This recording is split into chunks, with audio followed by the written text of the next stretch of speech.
Em nome do Pai, do Filho e do Espírito Santo. Amém. Reflexão do dia 31 de julho de 2023. Santo Inácio de Loyola.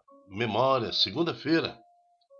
Santo do dia, Santo Inácio de Loyola, fundador da Companhia de Jesus. Meu querido Santo Inácio, ensinai-me a viver nessa terra como peregrino, atendendo e entendendo que aqui tudo passa, e o que vale mesmo na nossa vida é a conquista do reino dos céus. Por vossa intercessão, pedimos a Deus Pai Todo-Poderoso que, pelo nome de Jesus, derrame sobre nós um espírito evangelizador, assim como você evangelizou no seu tempo, ano 1490 mais ou menos, onde Santo Inácio de Loyola exerceu aí o seu ministério diante da igreja. Dai graças ao Senhor, porque Ele é bom. O Senhor é bom e eterna é a misericórdia do Senhor. Construíram um bezerro no Monte Horebe e adoraram uma estátua de metal. Eles trocaram seu Deus, que é a sua glória, pela imagem de um boi que come feno. Mas mesmo assim, Deus continuou glorificando aquele povo. Dai graça ao Senhor, porque Ele é bom. O responsório de hoje está no Salmo 105 e nos mostra quão temoso nós somos diante de Deus. Mas Deus continua firme, Deus continua nos amando, nos orientando e nos conduzindo. Dai graça ao Senhor, porque Ele é bom. Estamos reunidos em nome do Pai, do Filho e do Espírito Santo. Amém. Primeira leitura. A primeira leitura de hoje está no livro de Êxodo, capítulo 32, de 15 a 34, e vai falar exatamente do momento em que o povo se revolta contra Deus e faz para si um bezerro de ouro no lugar para substituir o seu Deus. Mas naqueles dias, Moisés voltou ao cume da montanha, trazendo das mãos 2 tábuas da aliança, que estavam escritas em ambos os lados. Eram os mandamentos do Senhor. Elas eram obra de Deus, e a escritura nelas gravada era a escritura mesma de Deus. Josué, ouvindo o tumulto do povo que gritava, disse a Moisés: há gritos de guerra no acampamento.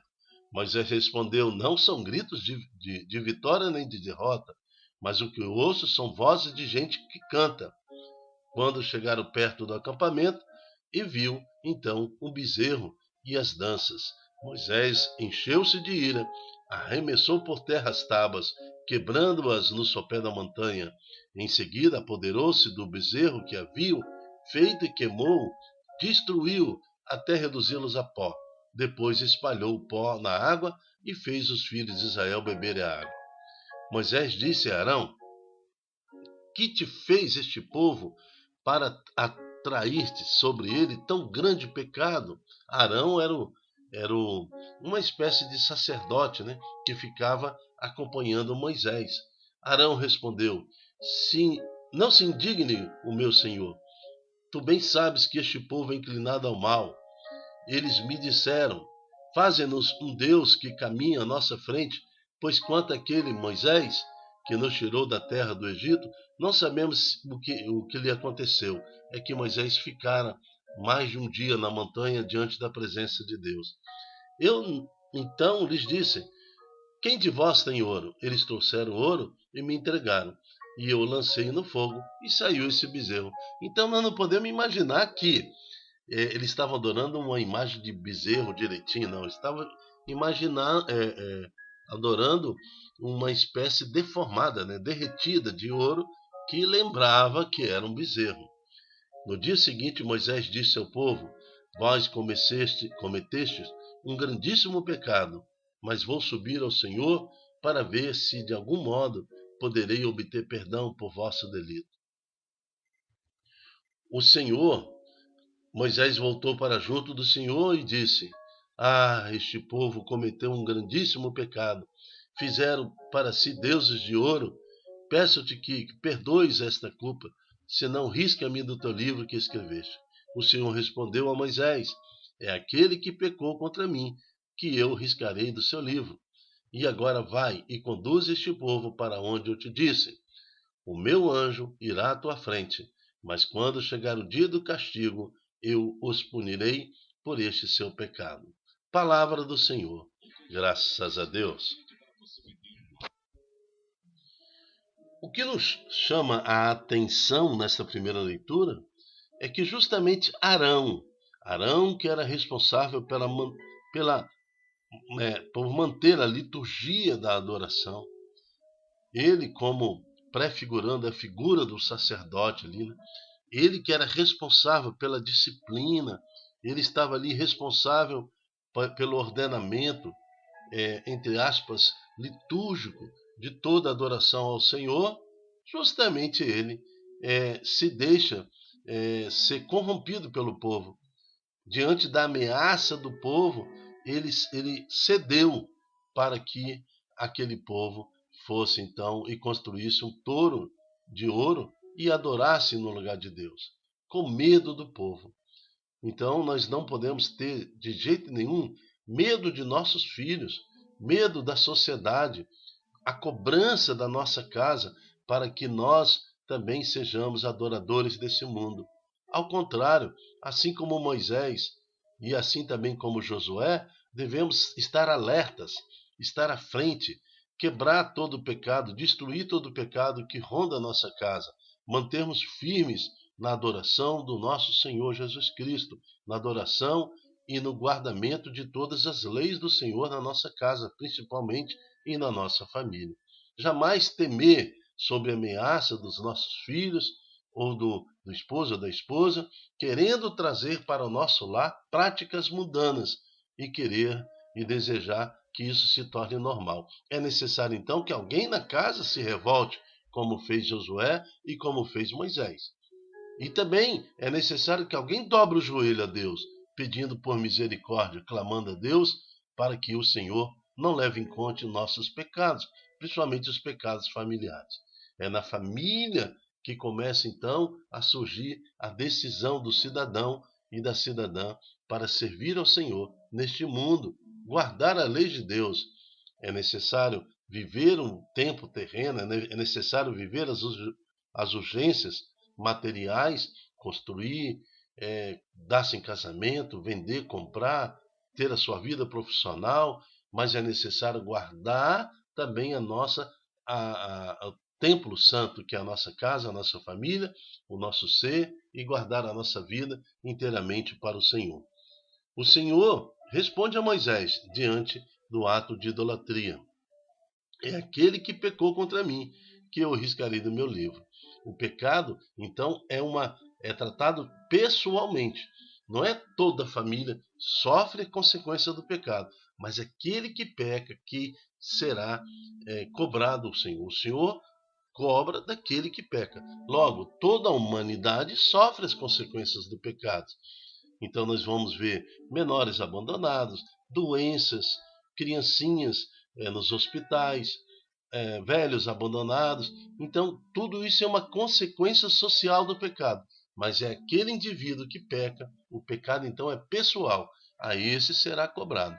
E terminando a reflexão de hoje, o Senhor fala a Moisés: o meu anjo irá à tua frente, mas quando chegar o dia do castigo, eu os punirei por este pecado. Então aqui já também prefigurava, já estava anunciando o Senhor que haverá um dia do castigo, o juízo final.